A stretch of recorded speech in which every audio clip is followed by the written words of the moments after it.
From the outside, it looks like any other kind of terraced housing, and then when you walk in, it's like an entirely different world. It's a really cool site because all of it's like preserved so well. It's basically as if everyone left the office and just didn't come back to work the next day.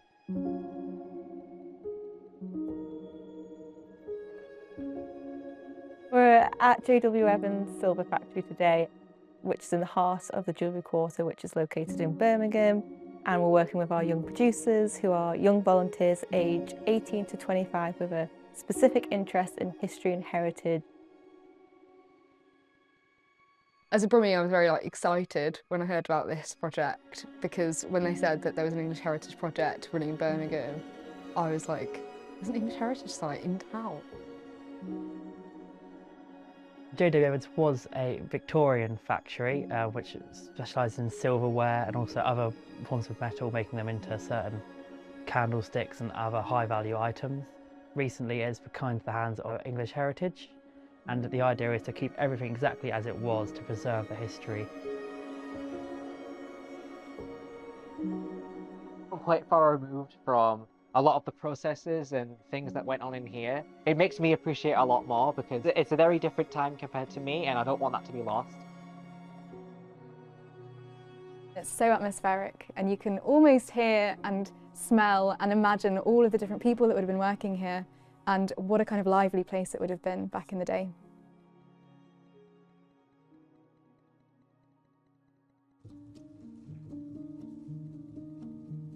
The project is an oral history project, so we're getting in touch with people that have some sort of connection to either JW Evans or Jewellery Quarter, the history of how, you know, this site specifically used to run and kind of what it's going to look like in the future, that kind of stuff.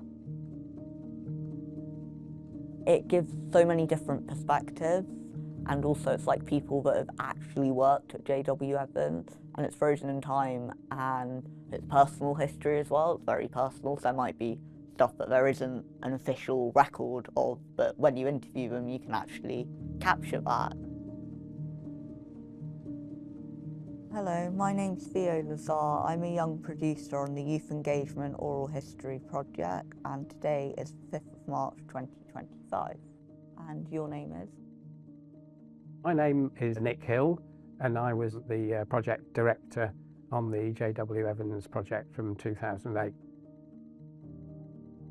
It actually started life not as a factory, but as a set of 4 houses. Jenkin Evans came here and set up his initial business. Jenkin then had his 2 sons, Harold and Austin, and then it passed on to the next generation, Tony Evans, who started work here in the 1950s, and he kept going until his retirement eventually in 2005, and then eventually English Heritage stepped in 2008 and took it on, where those 3 generations of the Evans family, you can see all of their working lives around you. What's your first impression of JW Evans, the site? It's just quite an extraordinary place, isn't it?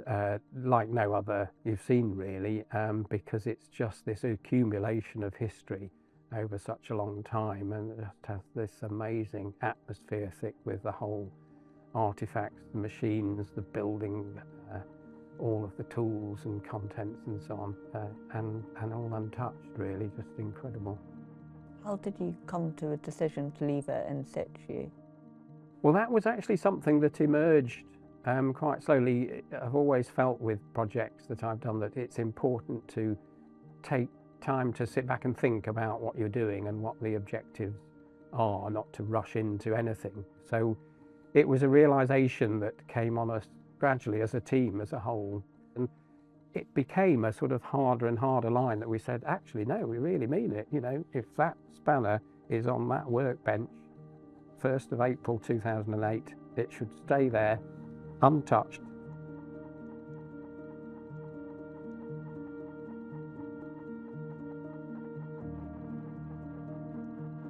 It was good. I felt a lot less anxious and nervous because he actually came for lunch, so I had about 45 minutes like kind of talking to him and meeting him before the actual interview. So I think it put both of us at ease.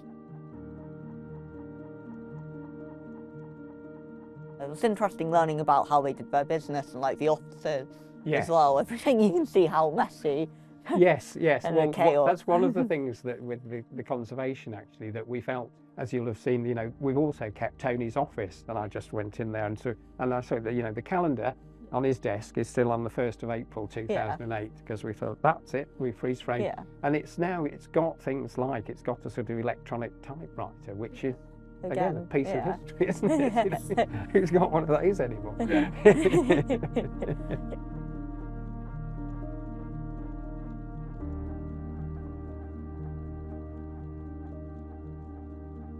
My thanks for you all for coming, and I hope it's, you know, I shan't bore you too much.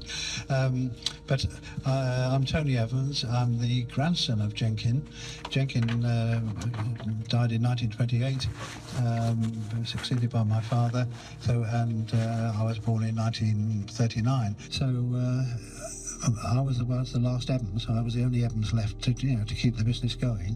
And when I came to the end of my O-levels, my father's more or less assumed, if you like, that I would come into the business and help to save, because he was close to retiring age. He was about 45 when I was born, and so by the time I'd finished my education, I came in like a lamb. I had 2 weeks off, and then into work, and so yeah, to start to learn the business.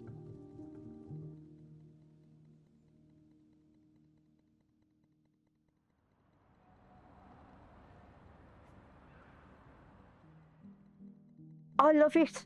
I absolutely love it, because the people that come here, they are interested in history, and it's lovely for them to know the story, and they ask questions, and it's nice to be able to tell them the answers.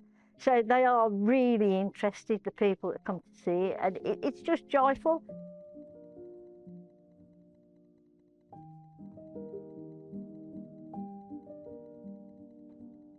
Do either of you remember anything from the hiring process or the interview? No, it was just general, really, wasn't it? You were interviewed in here? Oh, in that, oh, yeah, sorry, yes. I've done a bit of dévage, whatever you call it, because my interview was done in this room, Mr. Evans sitting here, and I was sitting over there, and that was back in 1974. So that was my interview. I was interviewed by the other director, Mr. Lorden, in the adjacent office, and I saw the job advertised in the Birmingham Evening Mail, which is how you found jobs then. Then, yeah. And I got the job because I'd not only done wages in the past, but I'd also worked in a bank. And he thought that I would be highly trustworthy because I worked in a bank. And he told me that's why I got the job. Did it? Oh, bless him. Do either of you remember being nervous for it? Oh, yes. Oh, I wasn't actually. Weren't you? No, I just thought, well, you know, no, he was quite amiable, Mr. Evans was. Didn't ask anything that I didn't know. So, no, I wasn't nervous because I was just excited by the place. I couldn't get my breath. I was more interested in surroundings. It was really nice to talk to them in general because they had so much experience of being here, and they were really passionate about wanting to keep the history of Jewellery Evans and everyone who worked there alive, and making sure people can it gets passed on to the next generation. And it was nice to be on like the receiving end of that. It was also nice to be able to interview 2 people at once because they could bounce off of each other a bit as well. So it felt like 2 people recollecting and reminiscing together, which I think helped them both out a bit as well.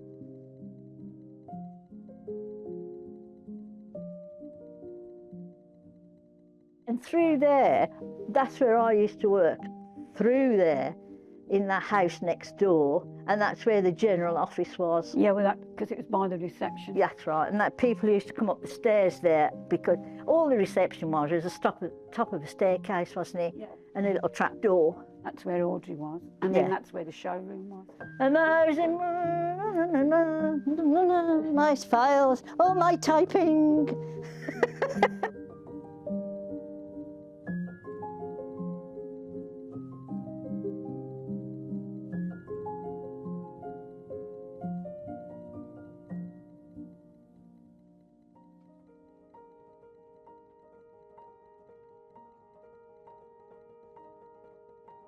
My name's Cornelius. When I came here, I came to work as a drop stamper, and I was here for about 12 months. So what was life generally like as a drop stamper? Was everyone quite happy and getting along with each other? What was the sort of atmosphere like? People get on with each other if they're busy. They've got work to do, that's what happens.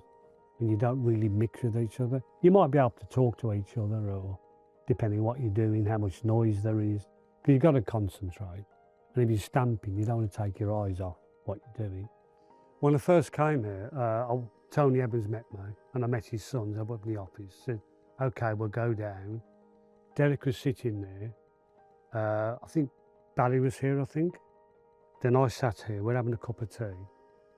And then George Cooper walked past, went in there, and he said, another stamper, that's all we bloody need.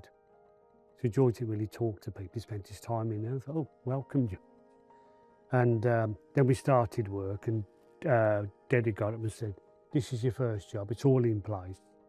And it's a way of testing a worker. It was cold in there, I do remember. It was cold. Always keep your hat on. Yeah, Cornelius was great. He had a lot of knowledge. He had a lot of stories to tell as well about his time here. He seemed to know everything. He seemed to, because he did everything himself, he got to know all the roles, how each part worked, and he had a lot of great insights into all the different elements of the factory itself.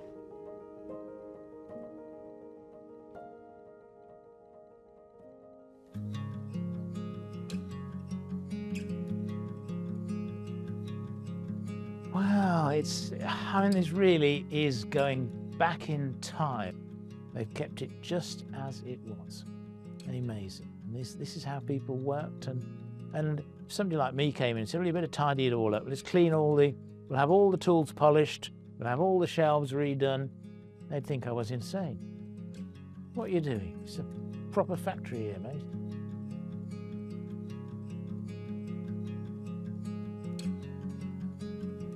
So we'll start off with, how did you feel the first time you went to the Jewellery Quarter? So what was the atmosphere like? Did you know anything about it before you first came here, like from friends or family or anything?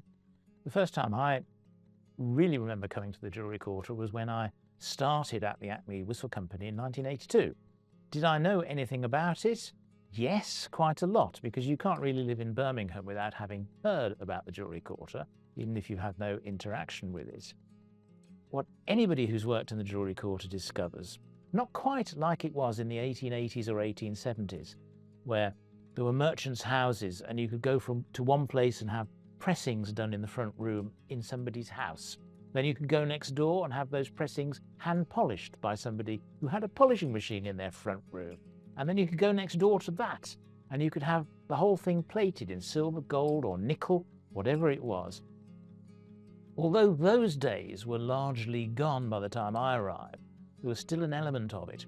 We could take an order for an engraved whistle, and guess what? There'd be an engraver just round the corner who we could walk to, and whether it was hand engraved or machine engraved, we could get it done. We needed to have a seal made.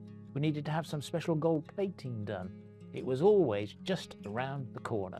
So by walking to these places, you got to know the individuals offering their various trades, who they were, how they worked. And everybody worked very much hand in glove. And to some extent, without all the paperwork and receipts that are so essential now, there was a huge amount of trust. How do you think the history of the Jewellery Quarter should be honoured? Because obviously it's a very rich history. And what do you think about sites like J.W. Evans, the Coffin Works, the Pen Museum, those kind of sites? I do think it is very worthwhile preserving the history of the Jewellery Quarter. Not just because, oh, it's quaint and isn't it interesting and a nice place to visit. I think there are some very genuine lessons to learn in the way that the quarter developed to its peak and then declined thereafter. These are interesting lessons for the future.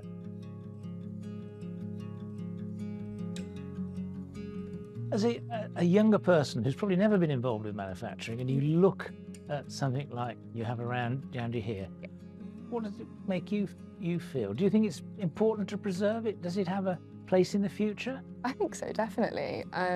Especially being from Birmingham, I think it's really important to come visit these kind of places and tell more young people about this. That's why this project's so important, to remind people of, you know, their very recent history of the area and connect them to the past, especially if people have grown up in Birmingham. Their parents, their grandparents will have had some sort of connection to the Jewellery Quarter, knowing how important it is that the city is kind of built on this kind of trade. The reason that Birmingham is so well known is because it's a city of 1,000 trades, really, and just reminding young people of that and connecting us to our history, I think, is really important. It gives you that sense of regional pride that I definitely get whenever I visit JW Evans or the Jewellery Quarter.